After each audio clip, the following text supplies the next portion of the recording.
Hello and welcome back to Final Fantasy IX and Skyrim grinding to level 99. I'm Circle Master. I'm just realizing that once again I forgot to reconcile the fight counter, so that's a thing that I should do, but I'll forget. This forgetting is awesome. You know what else I forgot? I forgot to take my meds last night. So I feel less than awesome. But hey, we are less than 1500 XP away. And I feel like I'm stuck. I feel like that means that we'll gain a level sometime this week. Hopefully.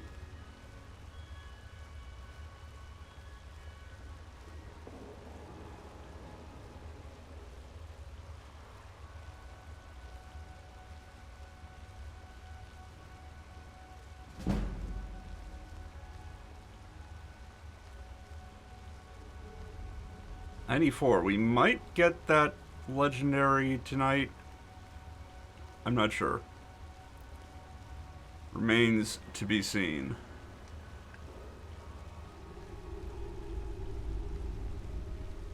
But I'd like to think that I can get 5,000 XP in a 2-hour grinding session.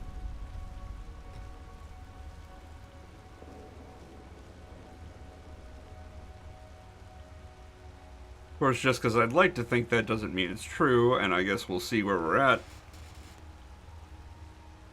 But for now, let me have my comfortable illusion that I am in fact making progress.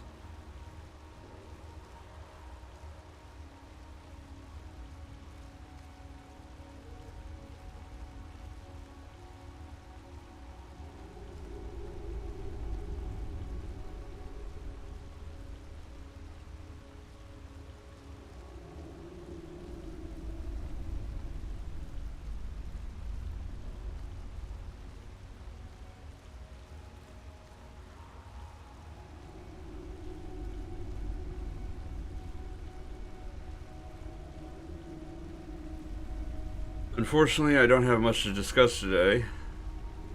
I was under the impression, and I want to say it was a correct impression, but it's obviously not been borne out by reality, but I was under the impression that I would be getting my 3D printer by now. That has not happened, and in fact, I have not even gotten a notification that it has shipped.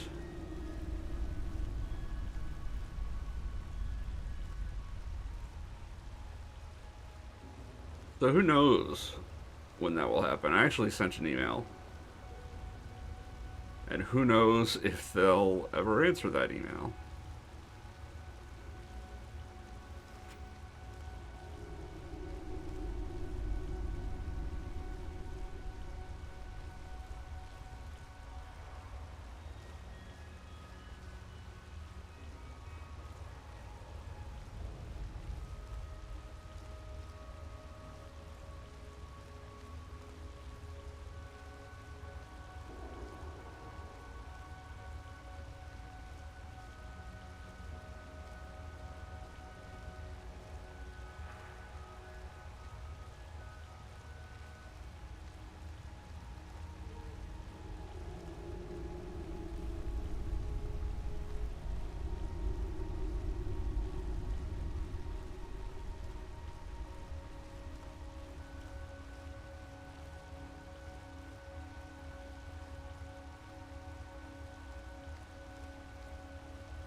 I'm definitely climbing this wall, aren't I?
So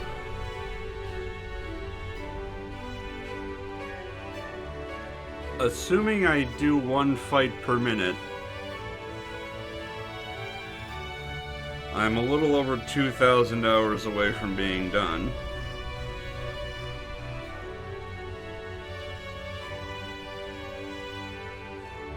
Which would be a little over 1,000 days, which is definitely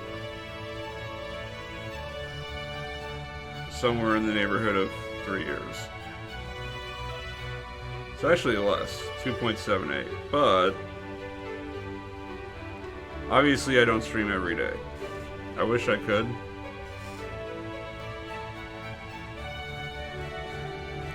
Life just sometimes gets in the way. And most often life takes the form of migraines. Or, you know,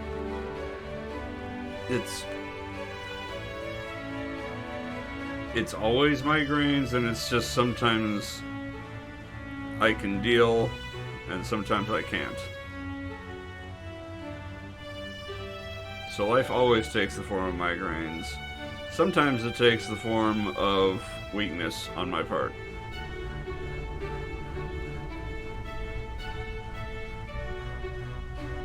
If that makes any sense at all.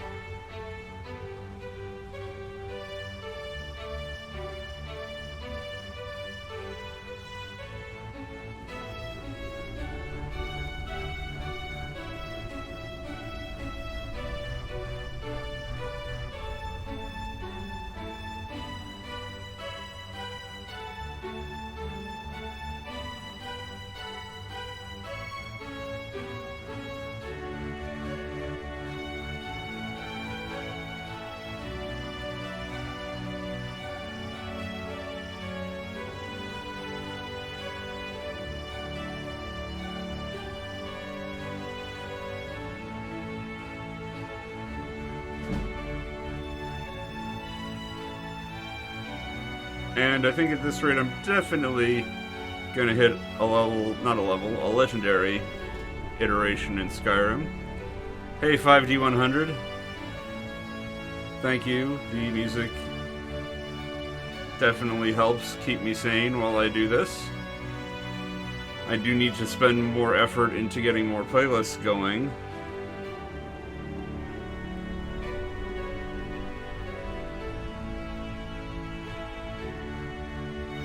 But I need to spend more effort doing a lot of things. Effort is hard to come by, though.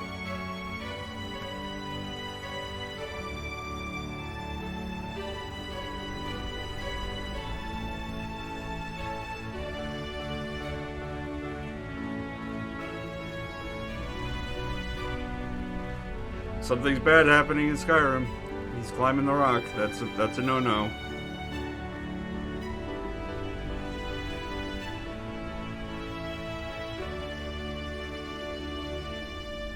Climbing the rock threatens to be in bear range.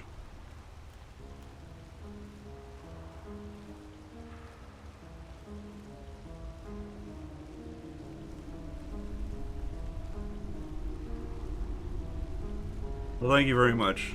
I do appreciate Cybershell for making the video about me.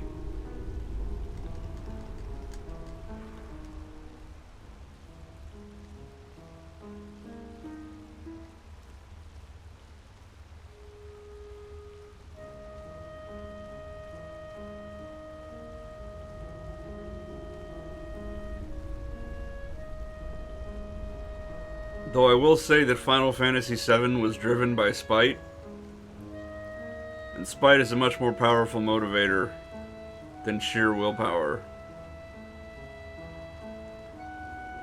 This I have to motivate myself with sheer willpower.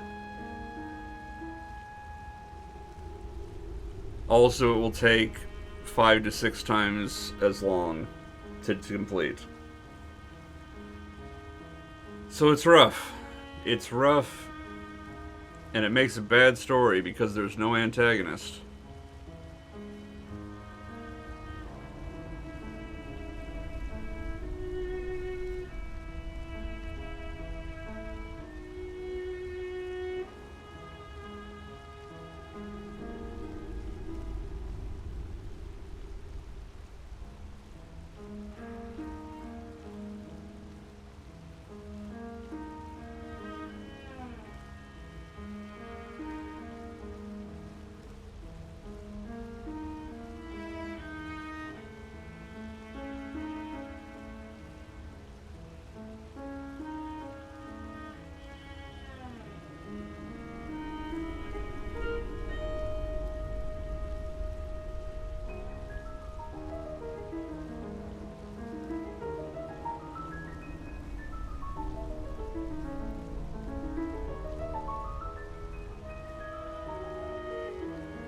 And as weird as it sounds, grinding Skyrim at the same time as Final Fantasy IX does help. Don't ask me why. I can't really explain it.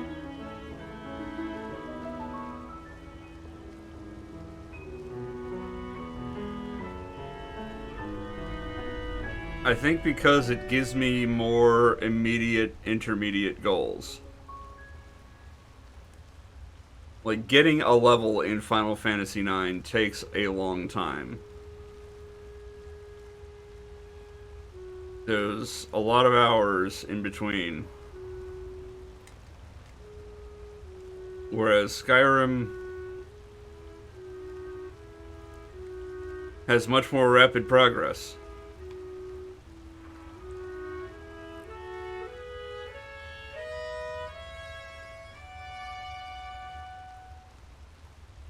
And the way the legendary skill system works,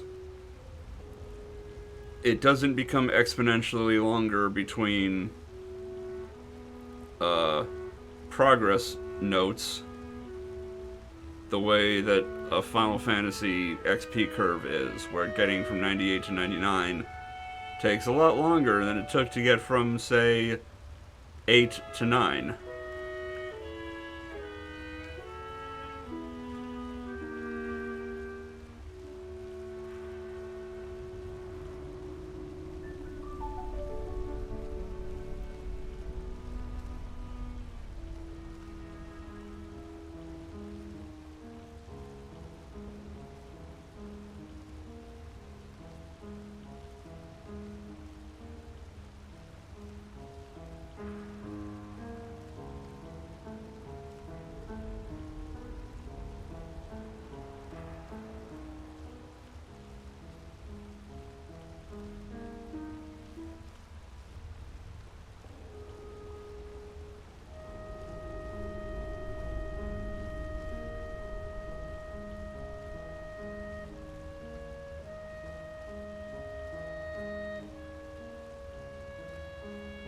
Yeah, that's true.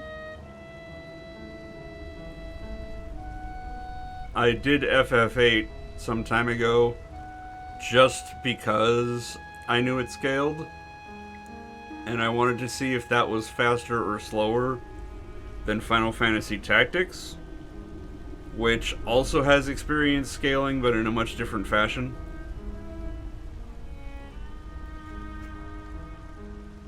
And the answer is Tactics, by the way. It takes about half as long as it takes to get to 99 in Final Fantasy VIII. Unlike Final Fantasy VIII, your game isn't ruined by doing that, but it does make you suboptimal.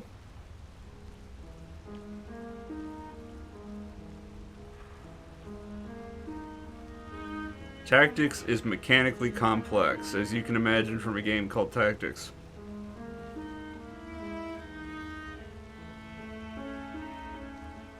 But it's not like you want to keep your level as low as possible. It's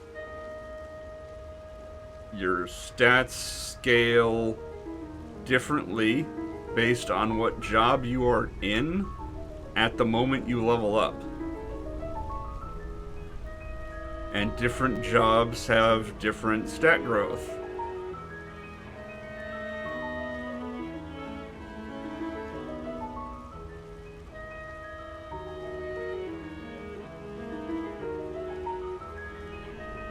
So if you want to maximize your stats, there are certain jobs you should be when you level.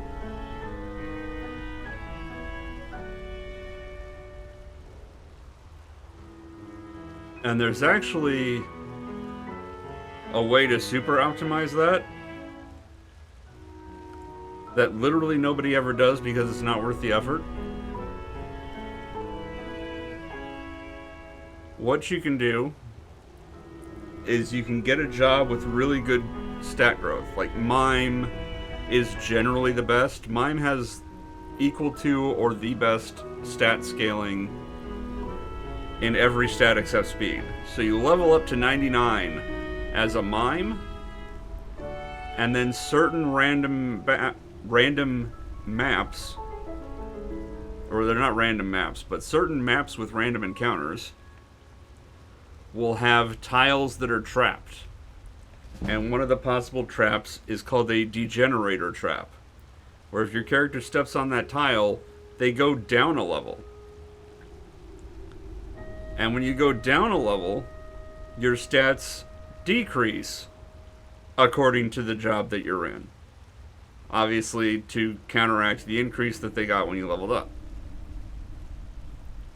Remember how I said that different jobs have different stat growths? Level up in a class with really good stat growth to get the most stats. Switch to a job with really bad stat growth, which I want to say is Bard. Bard has the worst stat growth, I think.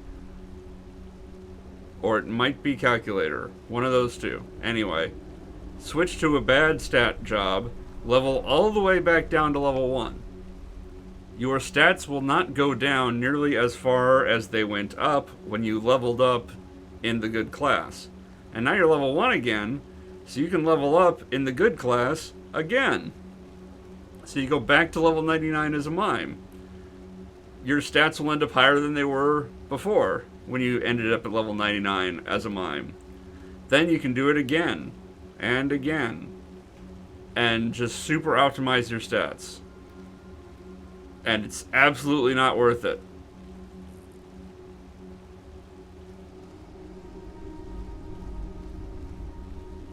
And the reason it's absolutely not worth it is because you can comfortably beat the game. Well, I say comfortably. It's pretty comfortable. You can comfortably beat the game as any class, as any job at level 70.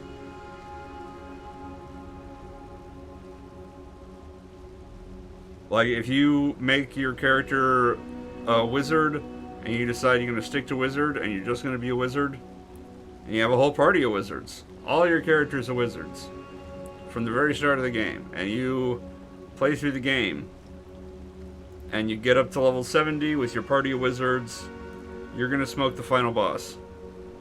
There's no need for level up down tricks.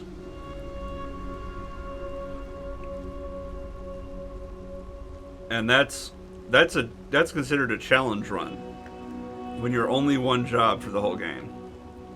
Because it's like Final Fantasy V. If you've seen anything about the 4-job fiesta, mixing and matching jobs is the bread and butter of the game. And you can have some horribly broken combinations.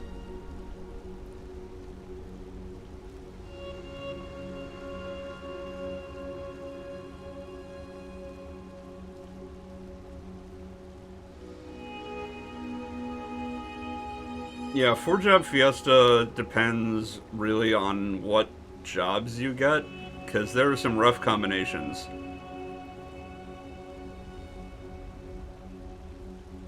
Monk's pretty bad. Monk is not the worst.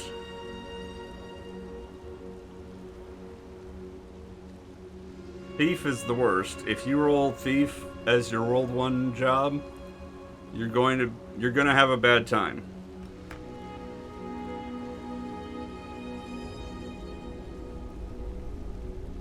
White mages also have a bad time, but at least they can heal.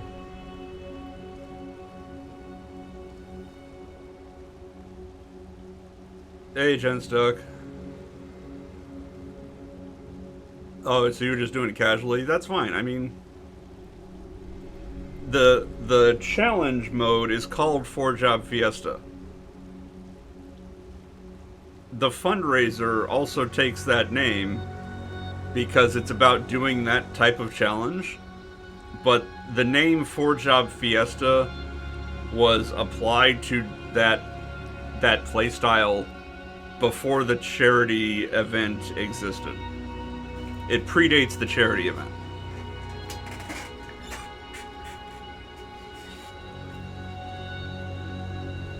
In fact, you can do a 4-job fiesta in Final Fantasy Tactics.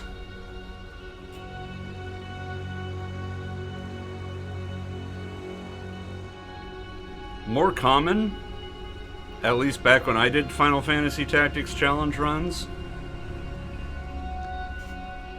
because 4-job fiesta is really, really easy in Tactics. Unless you place arbitrary limitations on it. Harder than that, and not possible in Final Fantasy IV because of the way it works with 4 characters,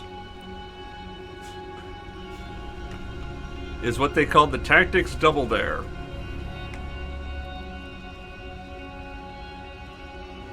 Is in Final Fantasy Tactics, you can have a party from enemies 1 to 5, or from quantity 1 to 5.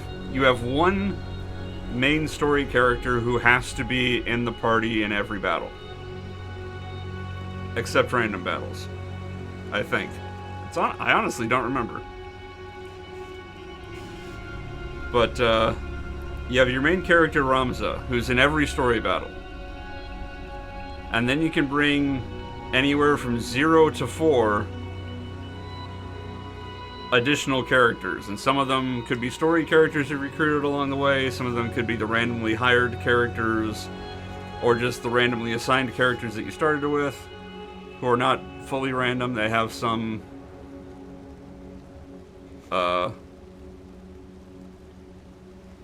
fixed characteristics. But a Tactics Double Dare is you take Ramza and one other character who is not a story character. You can't use a named story character who stays in the party forever. Mostly because you don't start with one. So you have those 2 characters and you pick 2 jobs.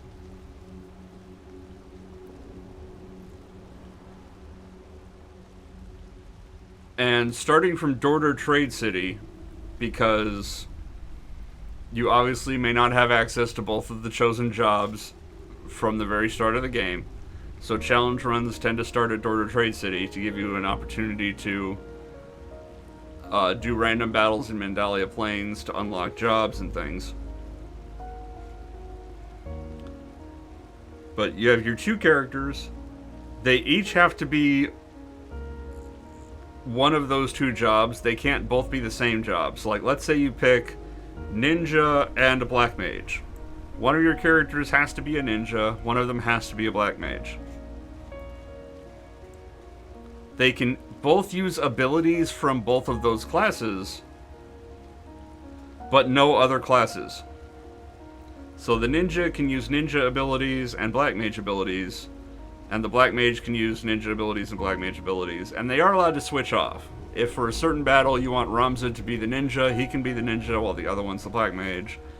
And for other battles, if you want Ramza to be the black mage, he can be the black mage and the other character's the ninja. But those are the only 2 classes you're allowed to work with, and you only get those 2 characters to work with for the entire game.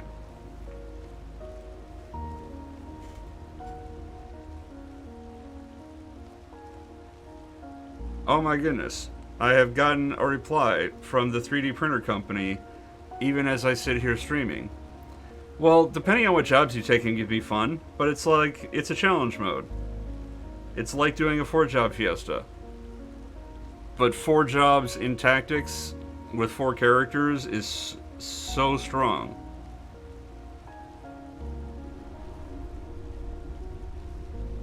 Oh my goodness, I do not like this answer that I got.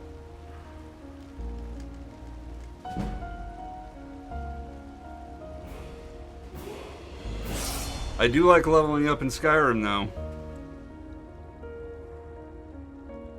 Wake up, Mr. Mouse. I'm trying to level up. Why am I not in a battle yet? Final Fantasy? There we go. We're gonna take more health. When did I level up Magicka? Did I accidentally level up Magicka at some point? I guess I did. I'm stupid.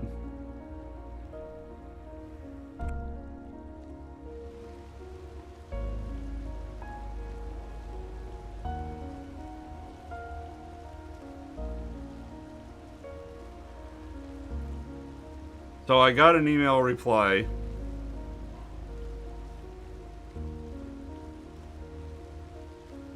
And for those of you who are not aware or don't remember, last week I ordered a 3D printer. With the idea being, I like D&D. And also, Patreon reward possibility. Merch possibility. I ordered that last week, and it's been a week. I never heard anything about them, sending me the stuff. And I just got an email that says the stuff I ordered is out of stock. Despite the fact on their website it was not labeled as out of stock, nor was it labeled as a pre-order or anything of that nature.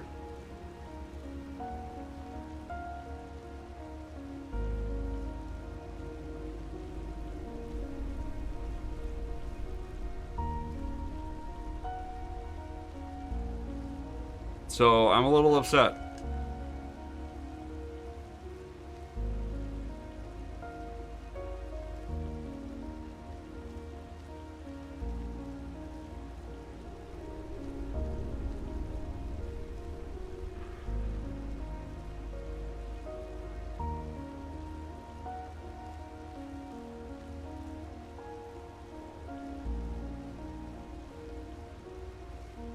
Yeah, unfortunately, I can't print a 3D printer that I can then return. One, because it would be made of resin, and they would notice that. And two, the 3D printer that I print would necessarily be smaller than the 3D printer used to print it. And they would notice that as well.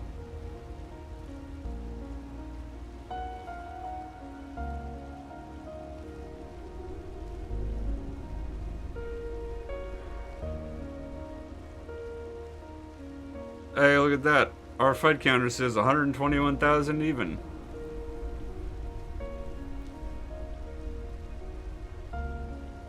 If only it were accurate.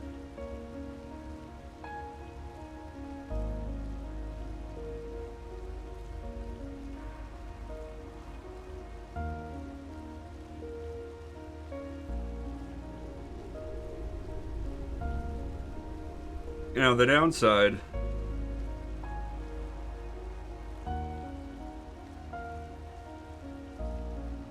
is, like, I could ask about canceling the order and order a different printer from a different company. But let me see.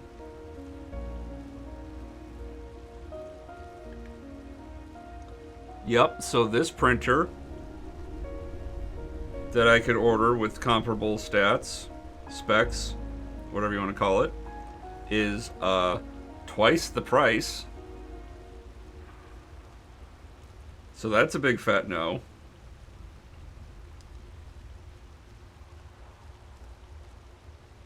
And let's look at their other main competitor.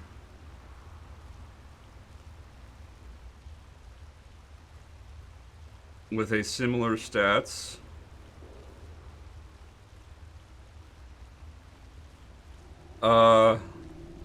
Not twice the price, but about 20% more expensive, and also a pre-order that I would get in August.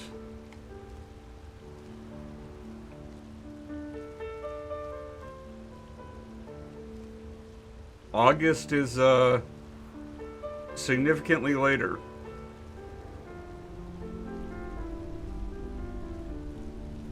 Also, they would charge me for shipping, whereas the one I ordered had free shipping, or the shipping was included in the price, basically.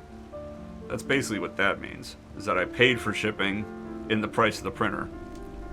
So yeah, I'm just gonna have to tough that out.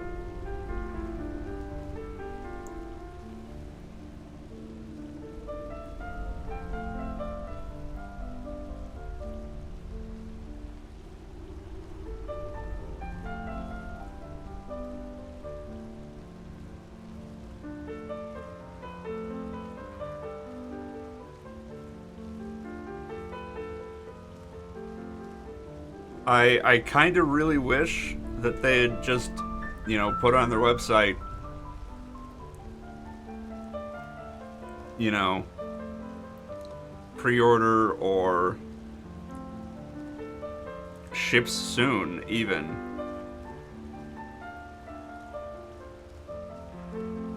The co-buyer passed away. I'm so sorry to hear that.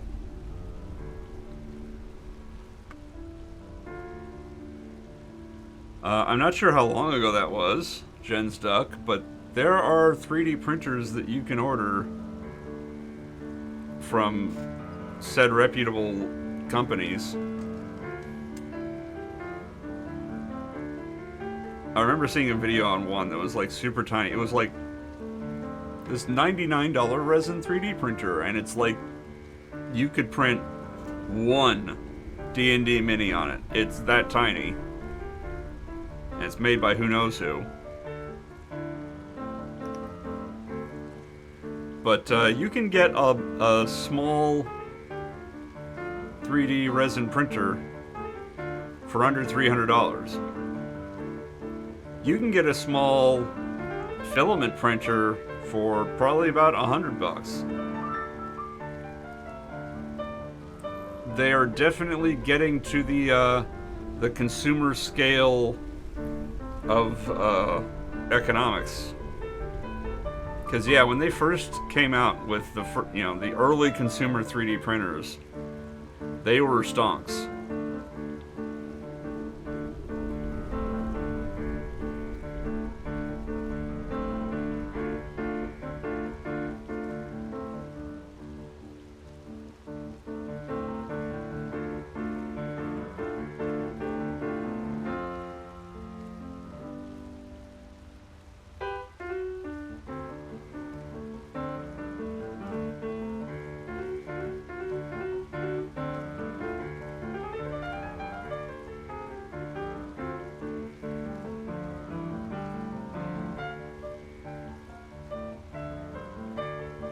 So yeah, I just wish the company had done like temporarily out of stock, auto notify kind of a button, or place back order. If it had been place back order, where they actually place the order and you just know that it's a back order, that would have been fine. But like, the website said it was in stock. It said that it would ship in a certain time frame, which it has not. Dream vacation to go. Are you asking where I would go on a dream vacation? Is that what this question is?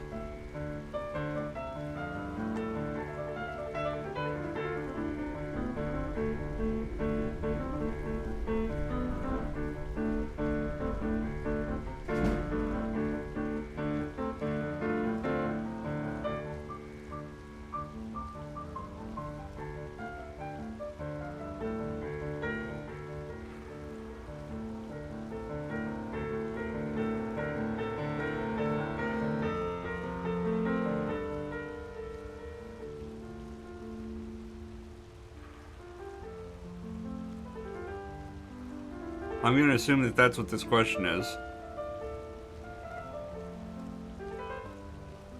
And my dream vacation, assuming that it's all expenses paid. Yeah, I would want to visit Japan. I know it sounds corny and stereotypical, but like,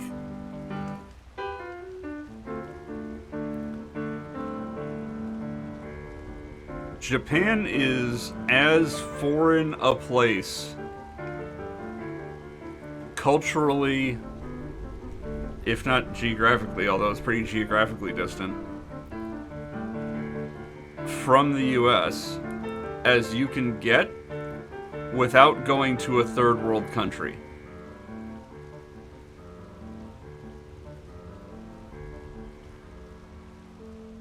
So yeah, I would visit Japan. I visit the big cities. I'd visit the rural areas. I'd get a a tour on the trains and whatever. And I wouldn't try to learn Japanese. I'm not that big a weeaboo.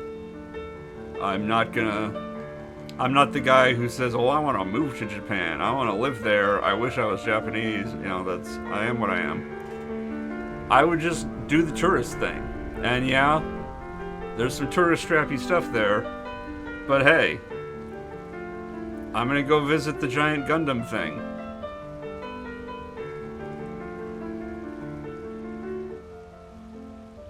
And my dream vacation is going to include an interpreter, because I don't speak Japanese.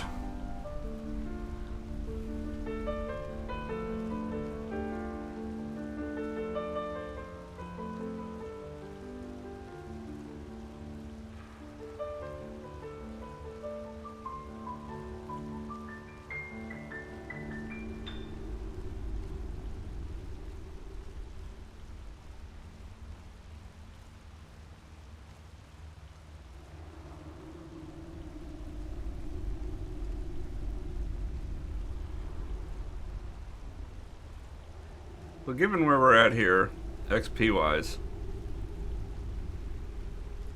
we're about 40 minutes in.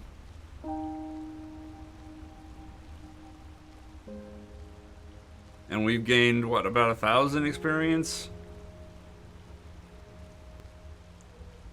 So if I want to level up by the end of the week, I would have to do math.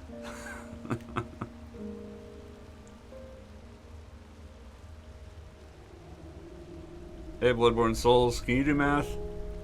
Alright, so we've gotten about 1,000 experience in 40 minutes.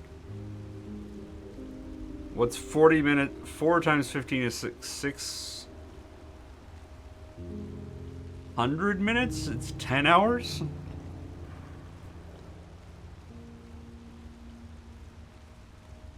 Though I guess it's less than that now.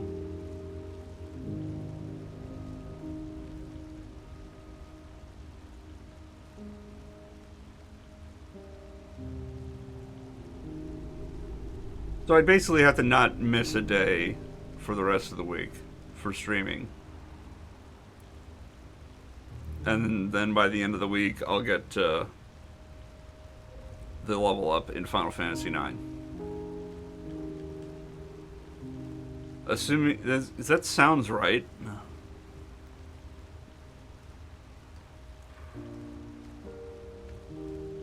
What doesn't sound right is how much I'm coughing right now.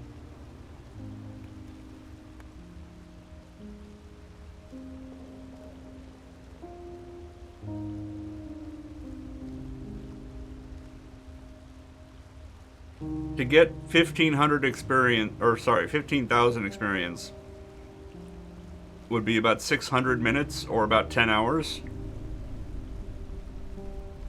So minus the 1,000 that I've put in of experience.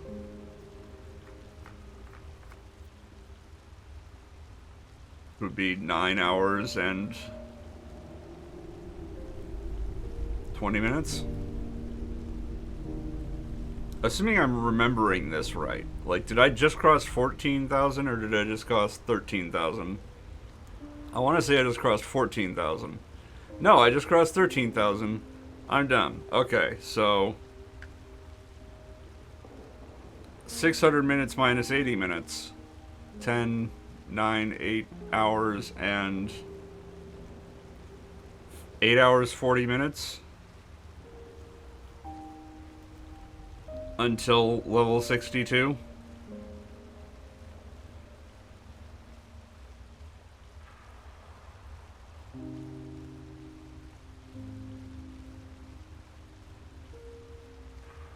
That's what it sounds like to me anyway.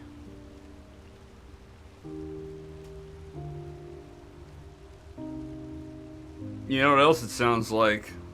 It sounds like it's time for tonight's table topic. When?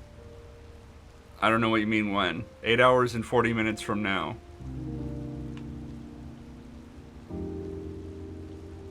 in terms of streaming time to get to level 62 in Final Fantasy IX. Tonight's table topic. Hopefully it's better than last night's table topic. Let's see.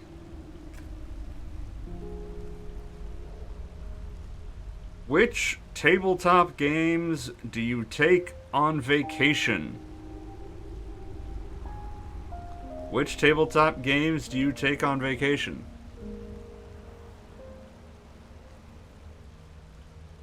Yes, I do get bored. That's why I have a box of table topics and also some nice music playing. And I...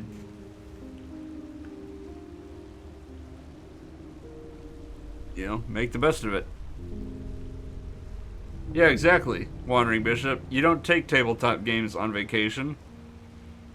Unless maybe you're going to a tabletop games convention. In which case, maybe you do. But probably not, even then.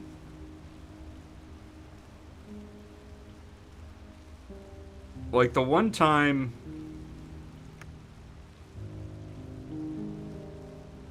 I brought a tabletop game on a vacation was to a convention. And it's a game called Skull. So it's a very small, compact kind of game.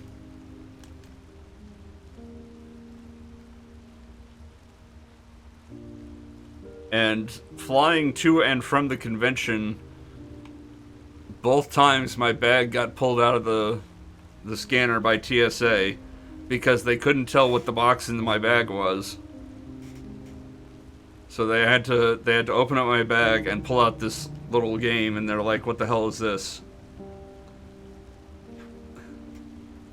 So I'm like, "It's a tabletop game, and it's like these coaster playing pieces, and it's like a bluffing game." And they had no idea what it was about. But hey, it turns out that a box that's packed solid with cardboard, except for empty spaces in each corner, looks really suspicious on an X-ray machine in airport security. Because that's literally the only time my bag's ever been searched on a flight. Was when I brought skulls in my bag. Not actual skulls, but the tabletop game skulls. It used to be called Skulls and Roses.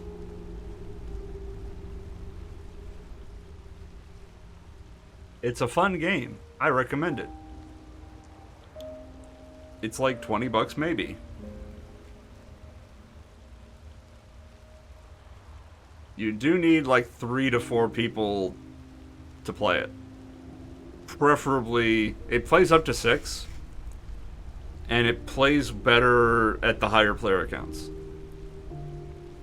Like 2 people can technically play Skull one-on-one, but it's not a fun time. Kind of like 2 people can technically play Coup one-on-one. It's not a fun time.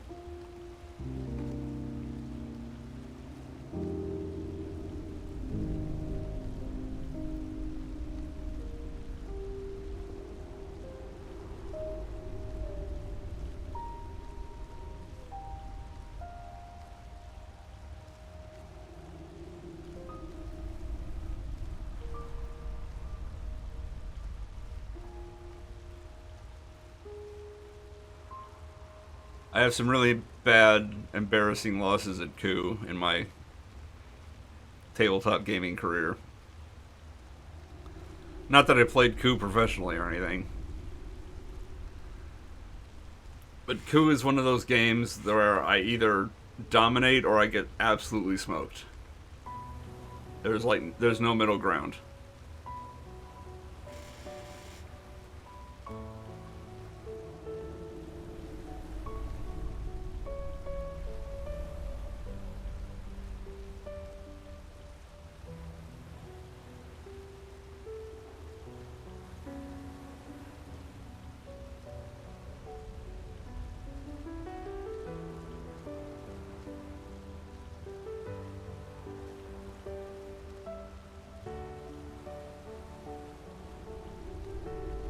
So yeah, not a great table topic tonight.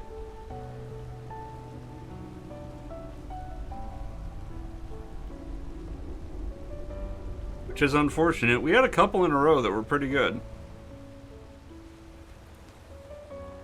But it seems that was the exception to prove the rule.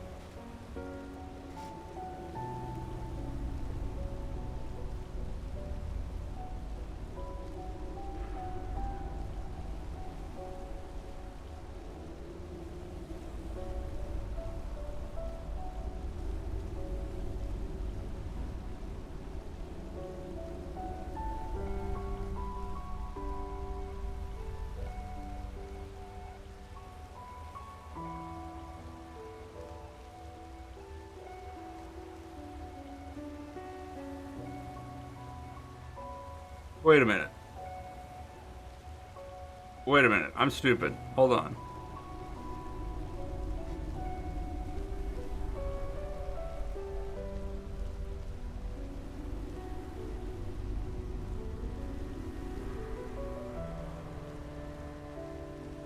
Let me see what the XP is after this fight.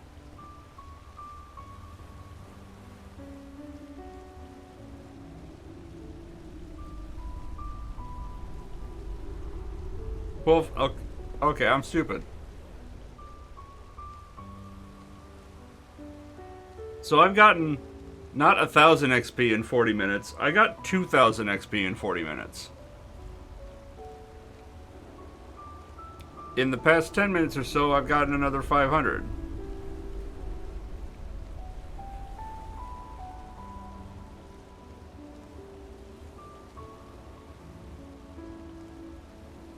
In 2 hours, I should get more than 5,000 XP.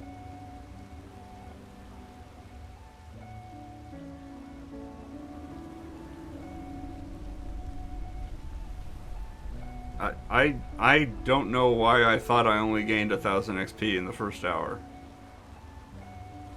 Or in the first 40 minutes. In the first time increment.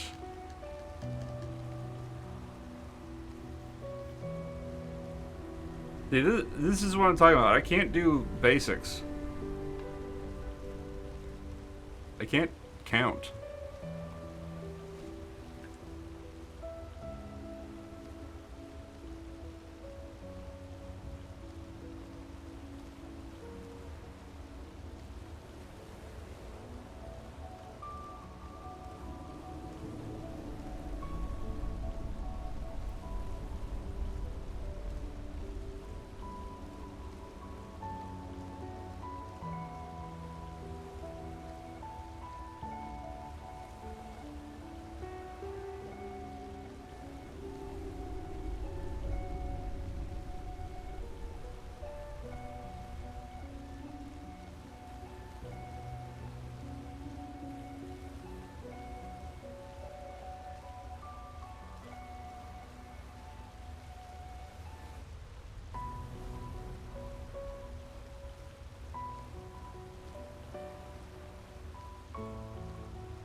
Okay, I'm still going in Skyrim.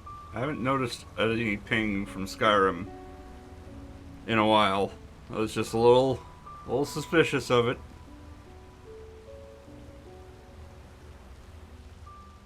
Unless I hit 100 and didn't notice. Did I hit 100 and not notice? Am I that blind?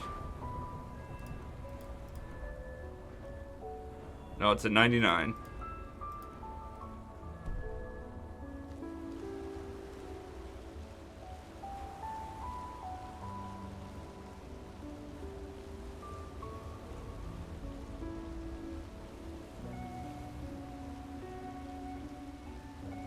We're getting there.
There it is, sneak 100. Which means it's time to make that legendary. That is 6 legendary sneaks out of 26. And we're going to have some rapid progress here for a few minutes.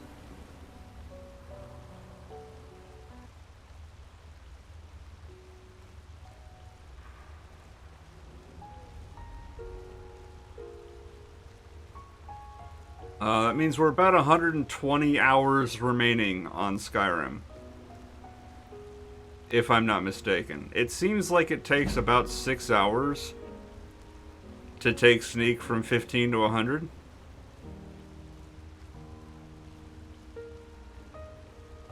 And we have 20 more legendaries to go, which would mean 6 times 20 or 120. There'll be a little more after that because we're not going to be right at level 99 as soon as we make it legendary for the 26th time.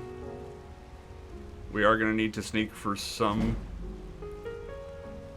more time to push ourselves to level 99. But it will be less than an entire legendary cycle. So no more than 126 hours until Skyrim is done.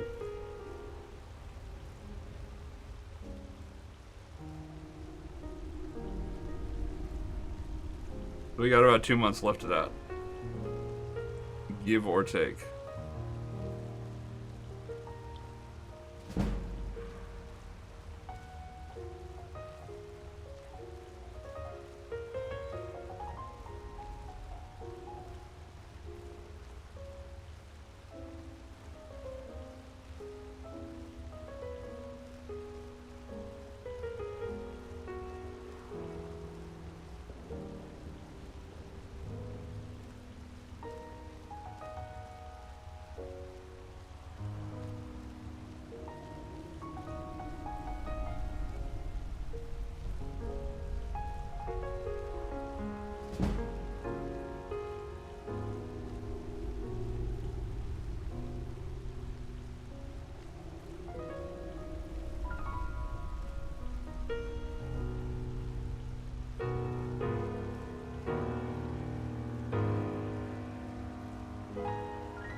Why am I getting all kinds of pings in Discord?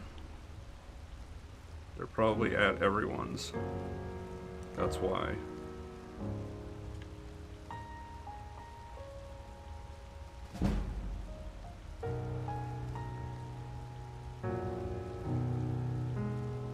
They are indeed.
Sorry, I'm trying to clear up these Discord bits.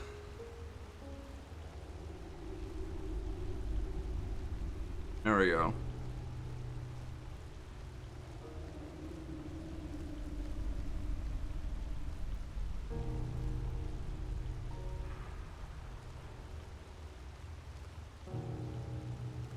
I kind of wish it would hide the fact that I got pinged when I'm in streamer mode on Discord. But it still pops up the red numbers. Which is kind of irritating.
Here's a question.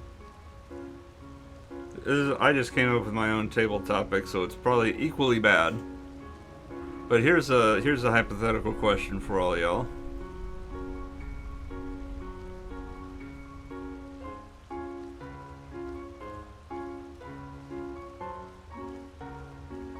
Would you rather get all the powers and abilities from a fictional character of your choice,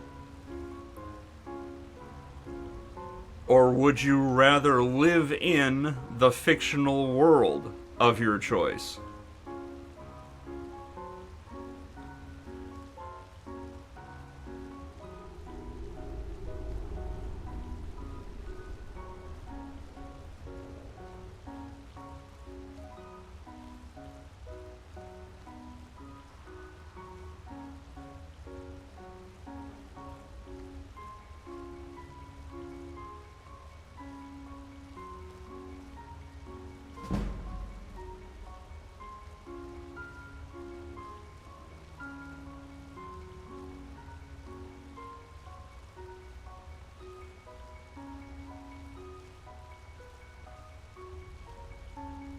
The Hankosha says fictional world of their choice.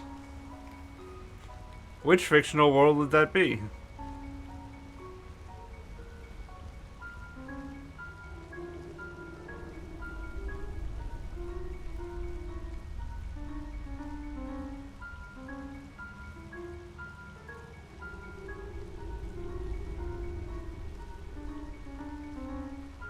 One with spaceships.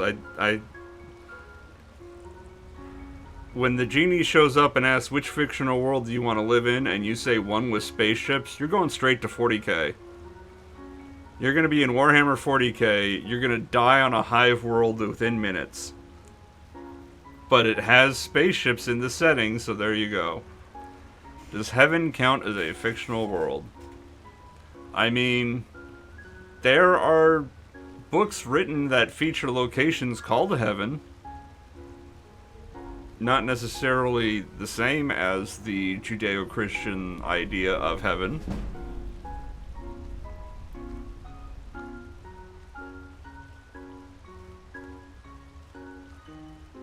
Oh, I see that you also redeemed biblical history, which is going to be a passage from Isaac Asimov's Guide to the Bible.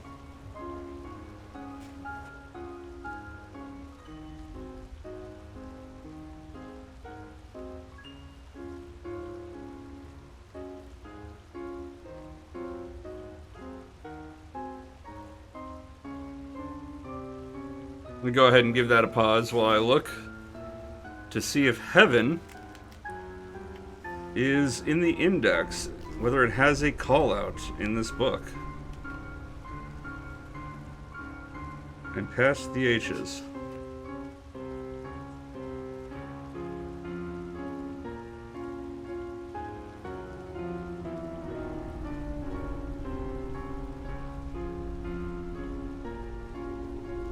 Now that is interesting.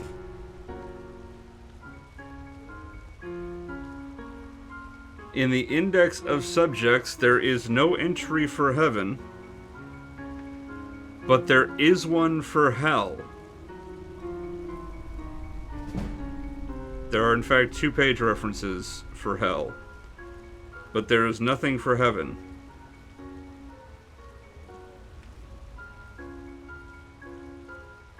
Isaac Asimov wrote a lot of nonfiction. He's probably more... well, maybe not. He has written more nonfiction than fiction. I'm looking at P to see if there's like Paradise or something. There's Paradise Lost. He talks about that, I remember. Maybe A for Afterlife?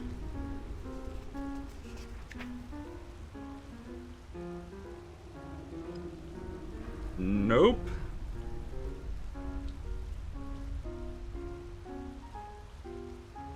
No callouts for heaven that I can readily come up with. in Asimov's Guide to the Bible. Did you want to throw out a page number or something, or some other topic you want to hear about? Because you didn't need to spend 500 levels just to ask me whether heaven counts as a fictional world.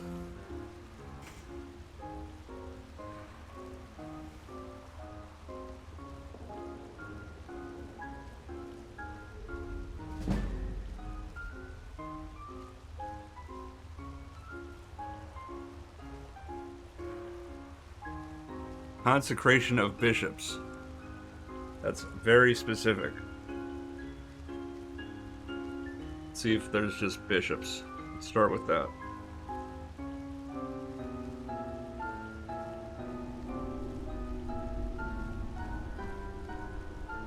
Oh wait, does this have two indexes? This has two indexes. I apologize. They have a separate index for Old and New Testament. Let's see what we got here.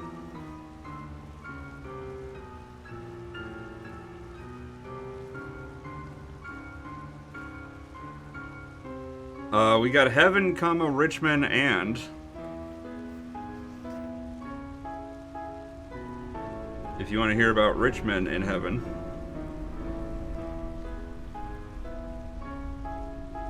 we do have bishop in New Testament. Let's check Old Testament. Which would you prefer, Old Testament or New Testament?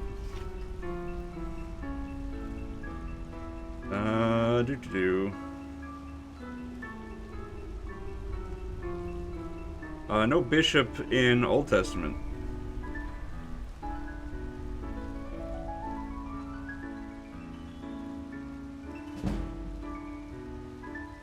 What consecration? That's a nope. Maybe New Testament? Another nope. Bishop in New Testament it is. Let's pause this again. Let's get that clock stopped. Page 1124. It is in the back.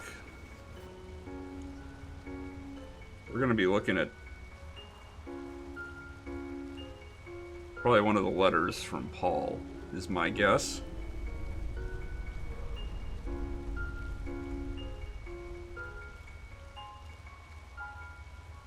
You are a bishop. Well, you are wandering bishop, so that scans.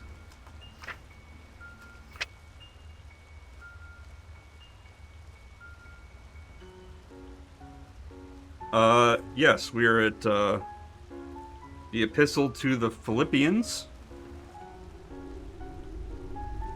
in the entry Bishops and Deacons. Or the topic of bishops and deacons, I should say. The epistle begins, Philippians chapter 1, verse 1. Paul and Timotheus to all the saints which are at Philippi, with the bishops and deacons.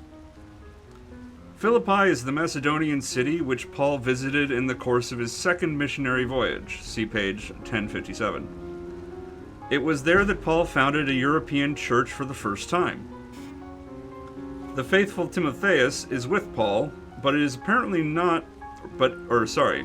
apparently under formal imprisonment himself, or if he is soon to be released, for the apostle hopes to send his friend to Philippi. Chapter 2, verse 19, I trust in the Lord Jesus to send Timotheus shortly unto you. The reference to bishops and deacons gives us a tantalizing glimpse as to the organization of the early church, just enough to rouse curiosity without even beginning to satisfy it. The first leaders of the church were the apostles themselves, but as the number of Christians increased, other leaders were appointed. It is only natural that these were chosen from among those men preeminent for experience and wisdom. These were most likely to be the older men, and they would naturally be called elders. Thus, when the dispute arose as to the non-circumcision of Gentile converts, Acts chapter 15, verse 2, they, the church at Antioch, determined that Paul and Barnabas and certain other of them should go up to Jerusalem unto the apostles and elders about this question. What's more, elders were regularly appointed in various churches founded by missionaries. Acts chapter 14, verse 23. And when they, Paul and Barnabas, ordained elders in every church, they commended them to the Lord. This rule by elders was so universally accepted a matter that the Bible scarcely bothers to mention the matter. Such rule was accepted in secular governments as well as in religious bodies. Sparta was ruled by a body called the Gerousia, from a Greek word for old man. And Rome was ruled by a body called the Senate, from a Latin word for old man.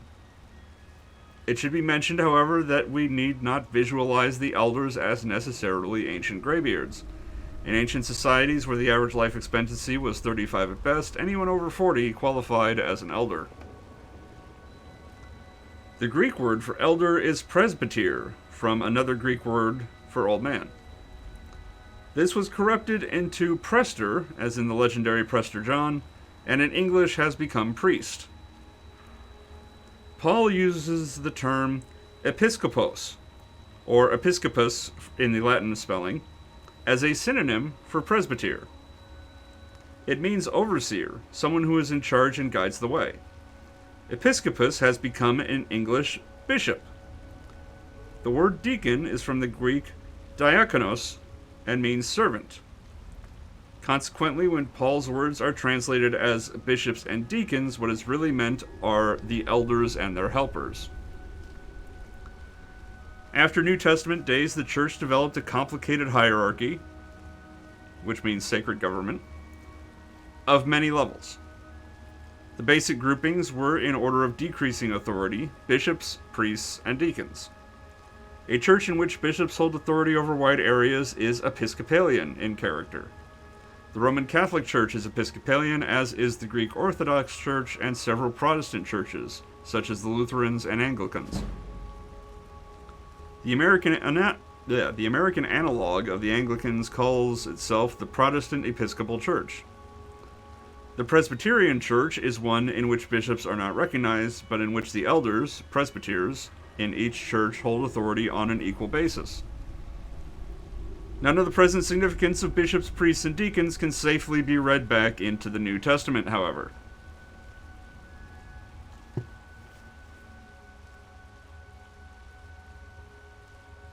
There you go.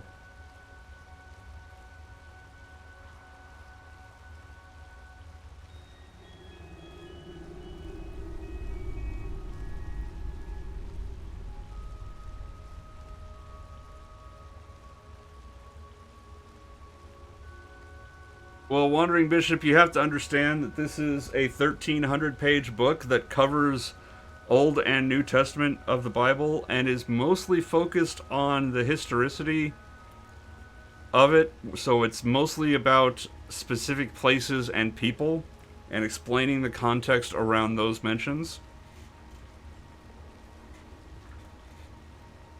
It does have some other stuff in there, obviously. We just talked about bishops and deacons. But it is primarily intended to lend historical context to passages in the Bible for which the contemporary audience was assumed to be familiar.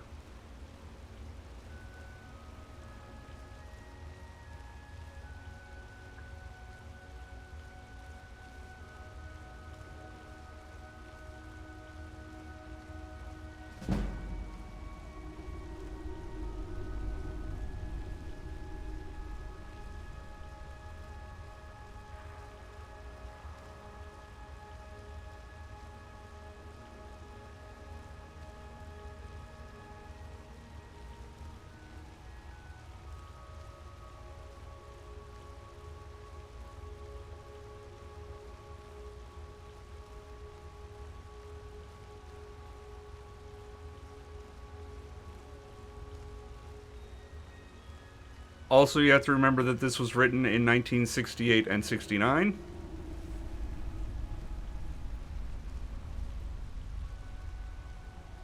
Because Dr. Asimov has since passed away.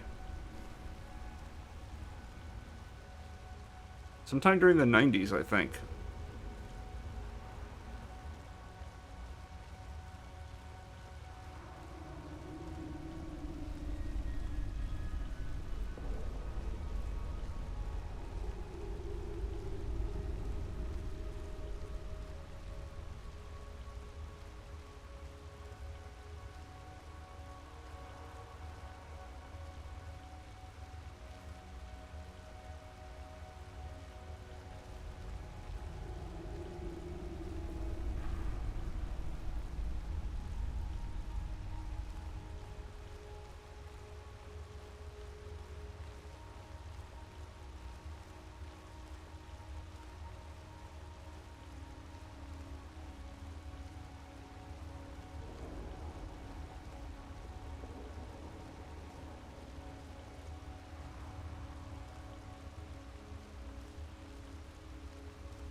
all in all, I do think we're going to definitely get 5,000 XP in this 2-hour stream, which means that we only need a couple more streams to get to level 62. That would be very nice.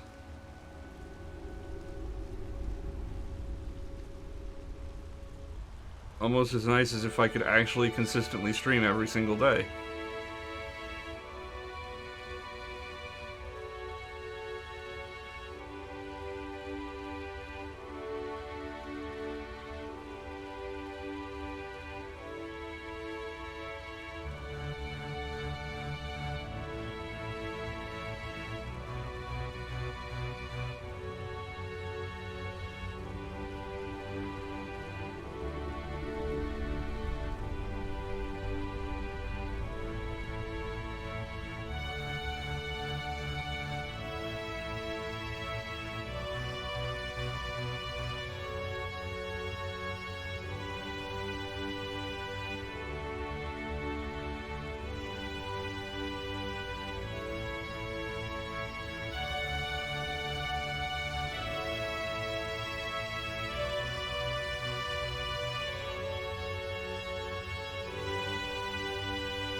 Oh, we are one more tick away from another level in Skyrim, it looks like.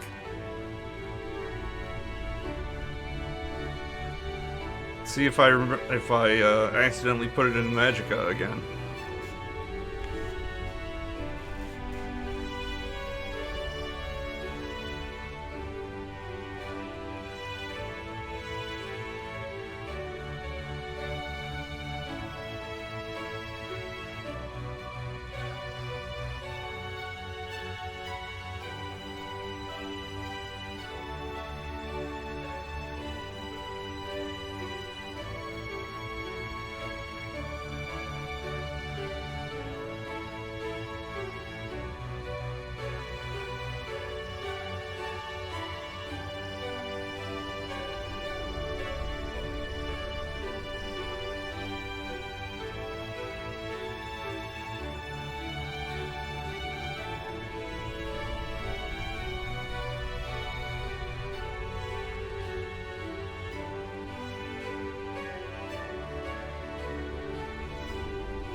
Hey, the Neko Gamer.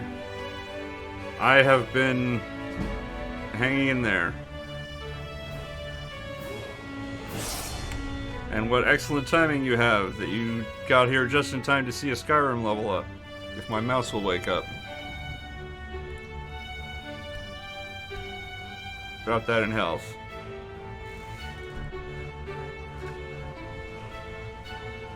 Oh, I did remember to send an email to my neurologist finally.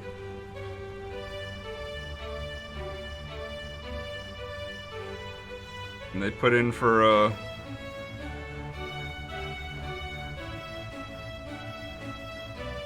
another injectable, which will probably not work any better than the last injectable I was on, but at least I'll be on an injectable again. What the heck am I doing right now? Well, in the left screen is Skyrim, where I'm inside Helgen Cave in the tutorial area, sneaking next to this bear here to grind sneak levels. Whoop. And accidentally launch myself against this wall. By auto-running against this wall next to the bear. And when Sneak maxes out, I make it legendary. And as Sneak increases, so does my XP, and I gain levels. So I'm leveling to 99 in Skyrim's starting area. While on the right, we've got Final Fantasy IX, where I'm grinding to level 99 in the Evil Forest. So we got two grinds at once going on. That's what the heck I'm doing right now.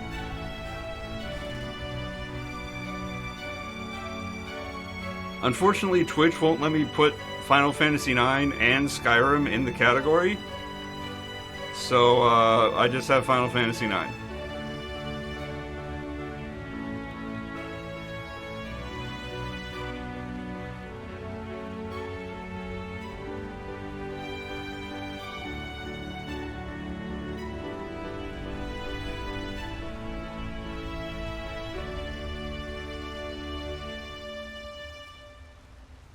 It is faster to do sneak attacks on the person, I believe, because you grind not only sneak very quickly, but also you're one-handed.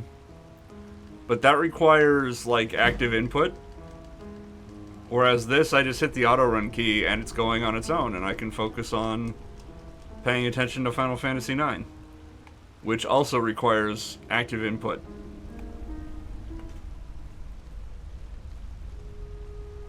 Besides, I'm gonna get to level 99 in Skyrim way before I finish Final Fantasy IX. Like, I'm gonna get to level 99 in Skyrim, and then I already know what the next game I'm gonna grind alongside Final Fantasy IX is, and that's not gonna take longer than Final Fantasy IX. It's a whole thing.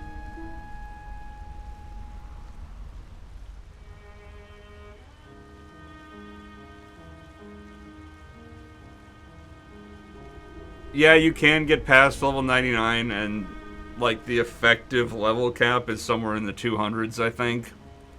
At which point you have enough perk points to buy every perk in every skill tree. But, you know, level 99 is a good place to stop. Level 99 was sufficient for Dark Souls, even though you can get past that. I think it's sufficient for Skyrim.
Oh yeah, it can, the Echo Gamer.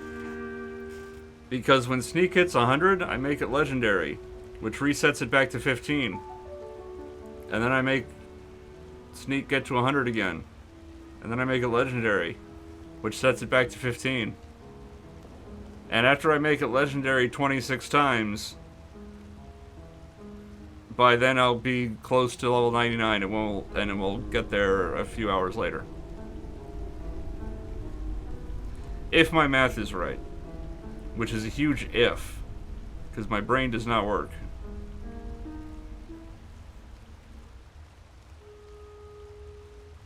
But if I mathed it out right, in less than 20... Oh yeah, I've already made it legendary 6 times. So bam, 6.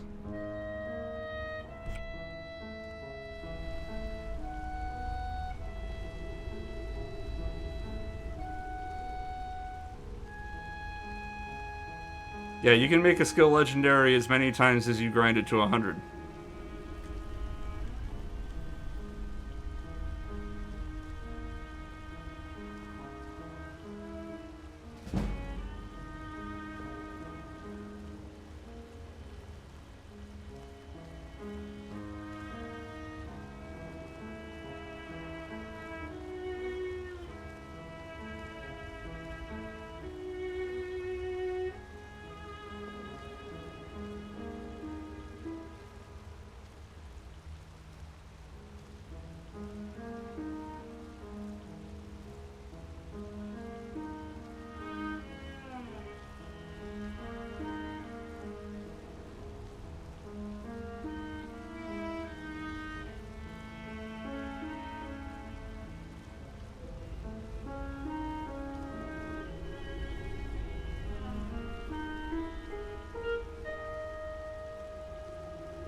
I feel like I had been talking about something and I've forgotten it completely.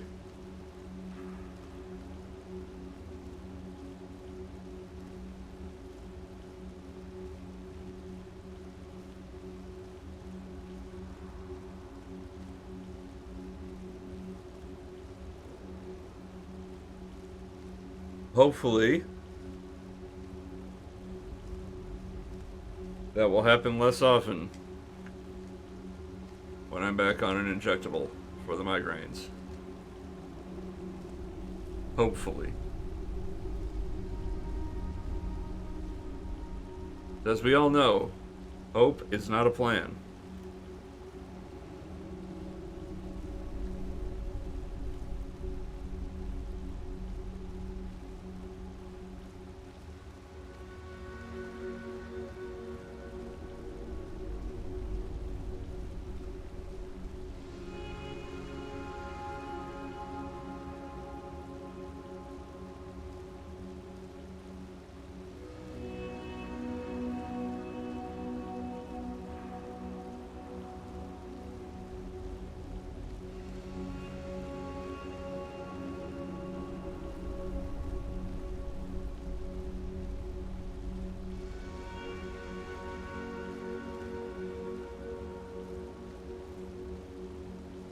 Yes, stealth archery is completely broken in Skyrim.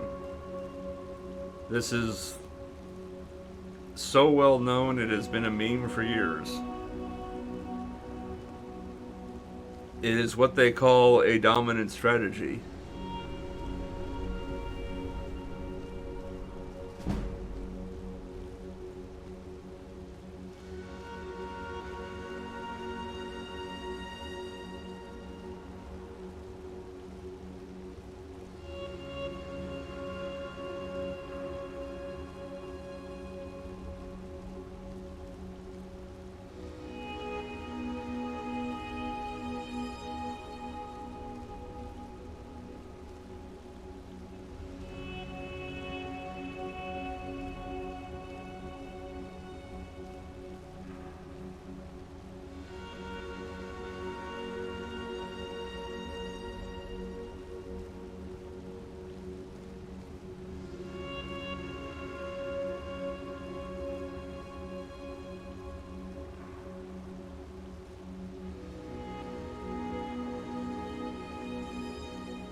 Yeah, stealth archery is a little intolerable until you get the perk that lets you move at full speed while crouched.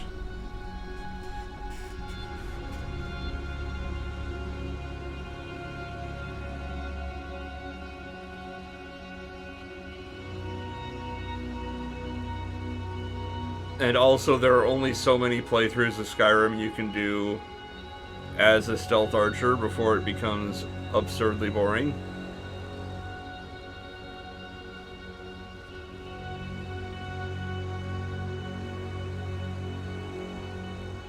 But generally, no matter what build you have, if you are having problems fighting enemies with that build, you will find yourself gravitating towards stealth archery. Because it is a dominant strategy, it solves whatever drawbacks your previous strategy had, while having basically none of its own.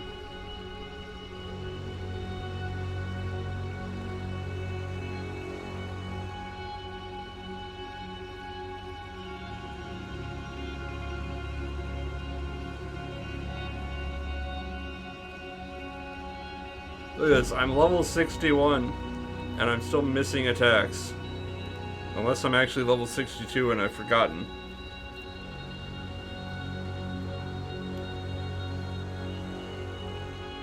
I may very well have forgotten what level I am, because it is that long between level ups.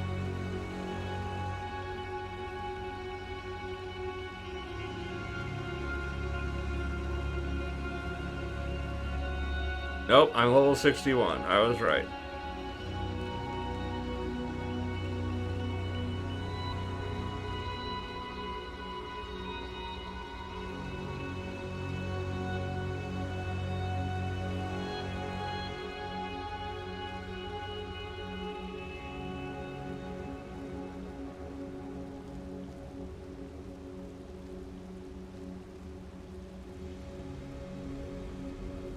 Well, obviously the solution to that is to turn down the difficulty.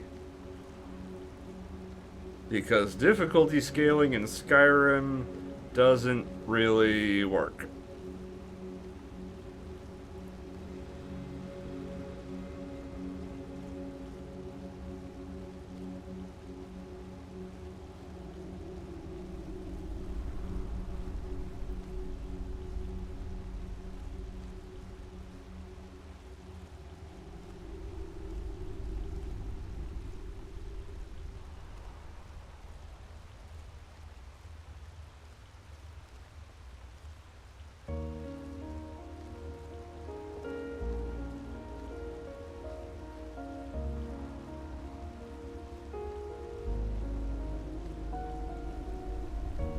But at least we got comfortably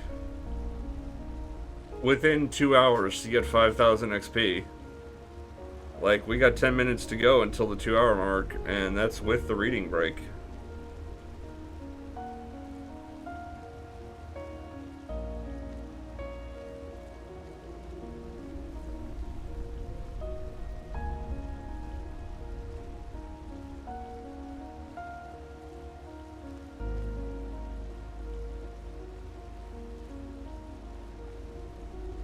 I'm currently level 61 in Final Fantasy IX.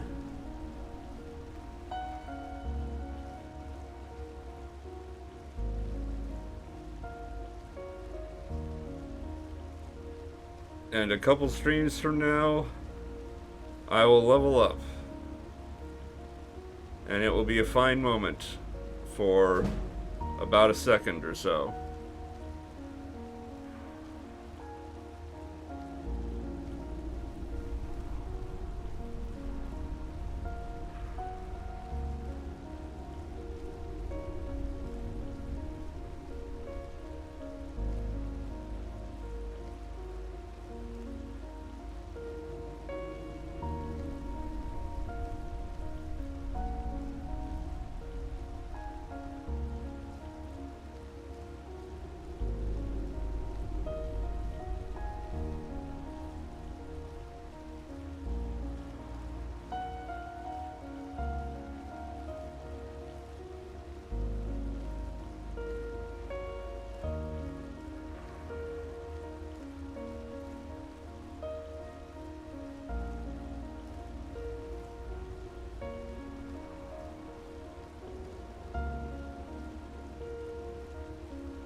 Well, I mean, if I could kick them out of the party, that'd be better, because then I could use the infinite healing spring instead of constantly buying potions and downing potions one at a time.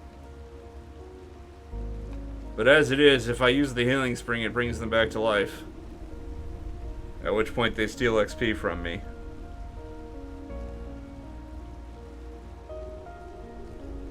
So, potions it is.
plan is when Skyrim's done,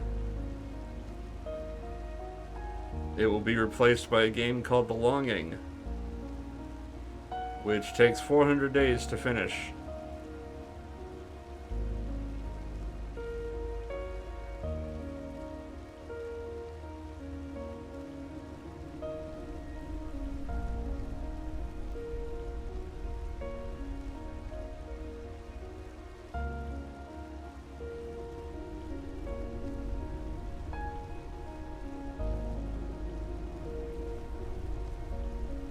I have played newer games.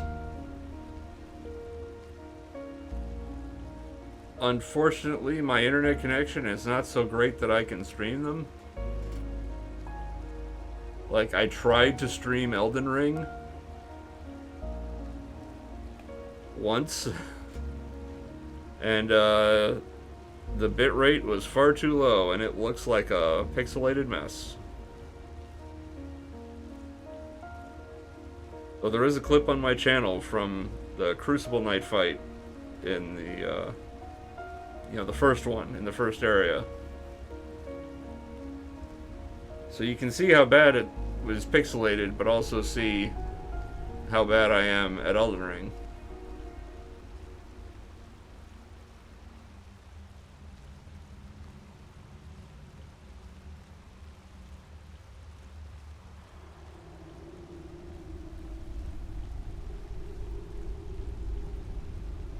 I'm currently playing an FMV adventure game. Except, well, adventures. I'm playing an FMV murder mystery game that came out very recently that I plan to make Let's Play videos on my YouTube channel of that.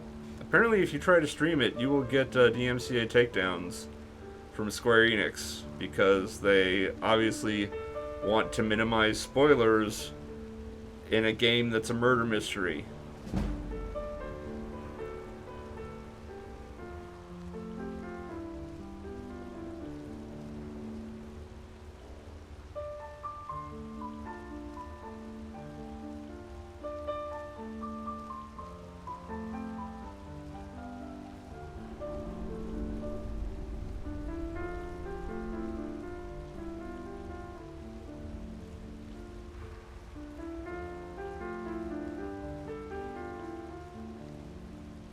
I have not played Psychonauts 2. I never really played the first game. I have no nostalgia for the first game, so I had no real interest in the second game.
Alright. I think it's time we head back. I think it's time we reconcile the fight counter. And then I think it's time we call it. But first, it's time to get into a fight on the way back.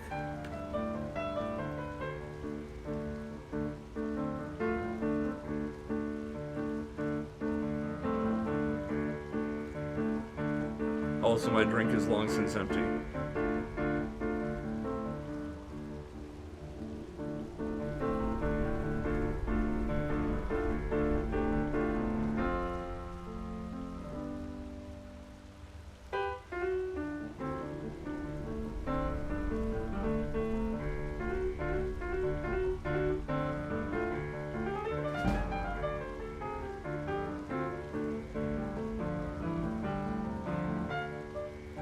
Make sure we're fully healed. Let's notice that we have only 3 potions left and remember to buy some more.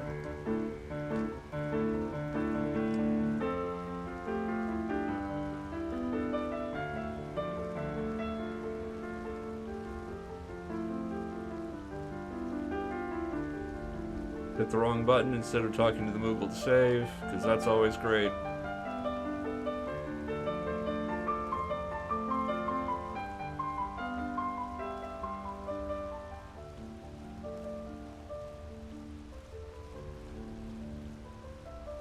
$407.5 hours is how long this has been going on, and we got over 2,000 hours yet to go, if everything is to be believed. But first let's hit the status on the wrong guy.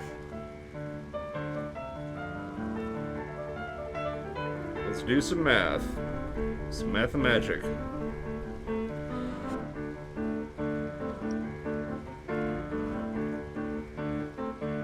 Whoops. Let's do the math correctly. How about?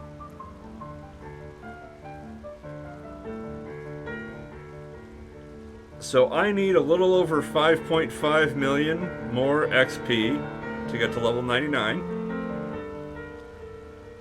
At 46 XP per fight, we are off by quite a bit. Let's drop the quick save in Skyrim, open up the menu because I do need to alt tab out of it.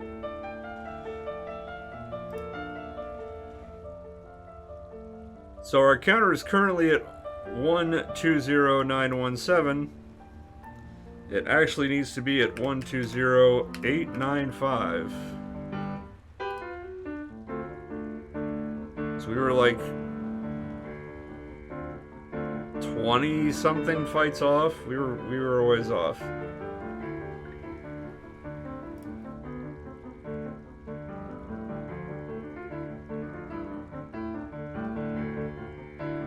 But there we go. We have a corrected fight remaining counter.